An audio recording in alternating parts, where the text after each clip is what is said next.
આજે જોઈશું આપણે જૈવ વિવિધતા નાશ થવાના કારણો. જૈવ વિવિધતાની નુકસાનીના કારણો કયા કયા છે? તો એ યાદ રાખવાનું કે મુખ્ય 4 કારણો છે. એક છે વસવાટ નાબૂદી, બીજું છે અતિ શોષણ, ત્રીજું છે વિદેશી જાતિનું આક્રમણ અને ચોથું છે સહલુપ્તતા. તમને MCQ પૂછાય કે જૈવ વિવિધતાના નાશ થવાના કારણો નીચેનામાંથી કયા નથી, તો આ ઓપ્શન સિવાયનો કોઈ બી ઓપ્શન હોય તો તમે એને રદ કરી શકો છો. તો આપણે સૌપ્રથમ પ્રશ્ન જોઈએ કે જૈવ વિવિધતાની નાશ થવાના 4 કારણો તો એ આપેલા છે, પણ એનું મુખ્ય કારણ કયું છે એવો જો ક્વેશ્ચન પૂછાય તો તમારે ઓપ્શનની અંદર એકમાત્ર વસવાટ નાબૂદીને ટીક કરવું. એનું એ મુખ્ય કારણો પૈકીનું એક કારણ છે અને આ જ મહત્વનો ક્વેશ્ચન છે. તો આપણે એને આગળ સમજીએ ટોપિક વાઇઝ. વસવાટ નાબૂદી, અતિ શોષણ, વિદેશી જાતિનું આક્રમણ અને સહલુપ્તતા. નામમાં જ એના ઘણા બધા અર્થ સમાયેલા છે. વસવાટની નાબૂદી એટલે કોઈ પ્રાણીનું આપણે ઘર નાબૂદ કરી દઈએ તો એની અસર કેવી રીતે જૈવ વિવિધતા પર થાય છે. અતિ શોષણ, કોઈ બી વસ્તુ સંપદા હોય, કુદરતી સંપત્તિનું વધારે પડતું અતિશોષણ કરે તો એના કયા નુકસાન થાય છે. વિદેશી જાતિનું આક્રમણ એટલે કે આપણે કોઈ બી જાતિ આપણા ત્યાં લાવીએ અને એના દ્વારા બીજી જાતિને નુકસાન થાય તો એને કહેવાય વિદેશી જાતિનું આક્રમણ. સહલુપ્તતા, એક જ જાતિ લુપ્ત થાય એના પર નબતી બીજી જાતિ લુપ્ત થઈ જાય તો એનું એક્ઝામ્પલ છે સહલુપ્તતા. આપણે આને કન્સેપ્ટથી તો યાદ રાખી લેવાનું છે અને એના એક્ઝામ્પલ છે ને એ બહુ મેઇન હોય છે. તો સમજો તમે વસવાટ નાબૂદી. તો મુખ્ય કારણોમાંથી મુખ્ય કારણ છે પ્રાણીનું ઘર નાબૂદ કરવું. તો જૈવ વિવિધતાના નાશ માટેનું જો મુખ્ય કારણ પૂછાય ને તો તમારે વસવાટ નાબૂદી ટીક કરી દેવું. પછી સમજો એના એક્ઝામ્પલમાં તો ઉષ્ણકટિબંધીય વર્ષા જંગલોમાં વસવાટ નાબૂદી. તો ઉષ્ણકટિબંધીય વર્ષા જંગલો એવા જંગલો કે પૃથ્વી ઉપર જ્યારે આપણે વચ્ચે જે જંગલો આવેલા છે વિષુવવૃત્તની ઉપર અને નીચેની બાજુ તેને કહેવાય ઉષ્ણકટિબંધીય વર્ષા જંગલો, જ્યાં વર્ષાવનો જોવા મળે છે.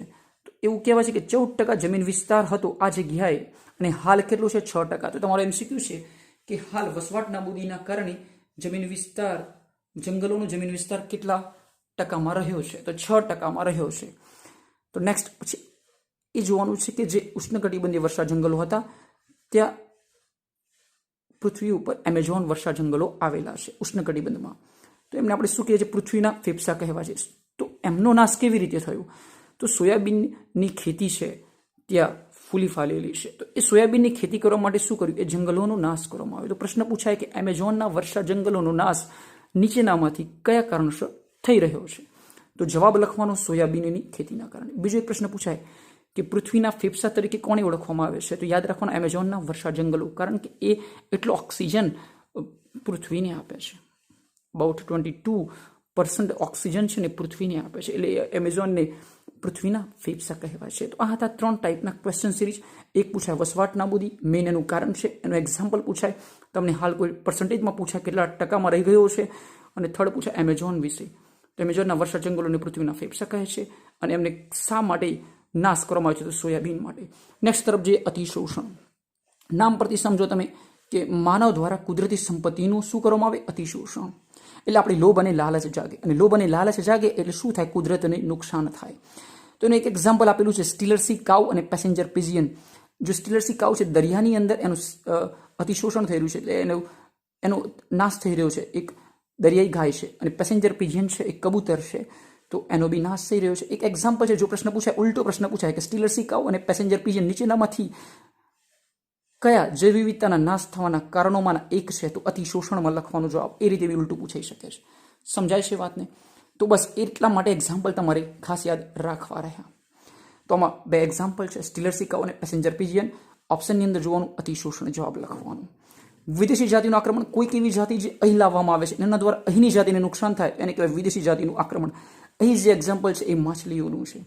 તો વિદેશી જાતિના આક્રમણમાં આપણે માછલીનું યાદ રાખી શકીએ છીએ, અન્યથા કોઈ વનસ્પતિનું બી હોઈ શકે છે, પણ આપણે માછલીનું યાદ રાખવું.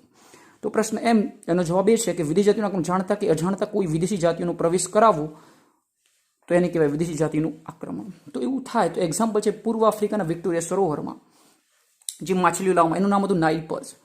તો આ માછલી લાવ્યા તો ત્યાંની સિચલી માછલીઓને શું થયું? નાશ થયો. 200 એટલી જાતિઓનો નાશ થયો. તો એક્ઝામ્પલમાં યાદ રાખવાનું આ ટાઈપનું કોઈ એક્ઝામ્પલ હોય તો એક શેમાં આવે? તો આવે વિદેશી જાતિના આક્રમણમાં આવે. બીજું એક્ઝામ્પલ છે ભારતમાં આફ્રિકન કેટફિશ ગેરકાયદેસર લાવવામાં આવી, તો ત્યાંની સ્થાનિક જે આપણી સ્થાનિક માછલીઓ છે એમને શું થયું? નુકસાન થયું. તો આ બી એક એક્ઝામ્પલ છે ભારતનું. તો પ્રશ્ન પૂછ્યા 2 ટાઈપ્સના પ્રશ્ન કે પૂર્વ આફ્રિકાના વિક્ટોરિયા સરોવરમાં કઈ માછલીઓ લાવવામાં? Nile purse. જે મીઠા જળની માછલીઓ હતી, અને નુકસાન કોને થયું? સિચલીડ માછલીઓની. અને ભારતમાં પૂછાય તો ભારતમાં કઈ કેટફિશ લાવવામાં આવી? તો આફ્રિકન કેટફિશ, અને એનું નુકસાન સ્થાનિક જાતિઓને થયું. તો આ એક્ઝામ્પલ હતું વિદેશી જાતિના આક્રમણનું. અંતિમ એક્ઝામ્પલ જુઓ, સહલુપ્તતા. તો એક જાતિ લુપ્ત થતા તેની પર નપતી બીજી જાતિ બી લુપ્ત થઈ જાય. તો યજમાન માછલીની જાતિ પર જે બી કીટકો નપતા હોય એ લુપ્ત થઈ જાય. કોઈ એક જ યજમાન માછલી હોય એની જાતિ લુપ્ત થાય. એમ વનસ્પતિના પરાગવાહક એનું એક્ઝામ્પલ છે. તો તમારે મિત્રો એટલું યાદ રાખવાનું છે કે જૈવ વિવિધતા નુકસાનીના કારણોની અંદર મેઇન 4 કારણ છે એ તમને સમજી લીધા છે, બરોબર? ઓકે.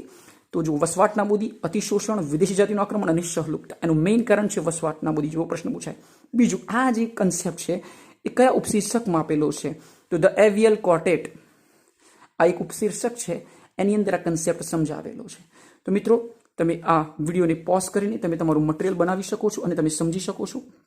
અને તમે મારી ચેનલ બાયોલોજી વિથ જયમીનને સબસ્ક્રાઇબ કરતા રહેજો અને આગળના નવા વિડીયો તમને મળતા રહેશે. ઓકે.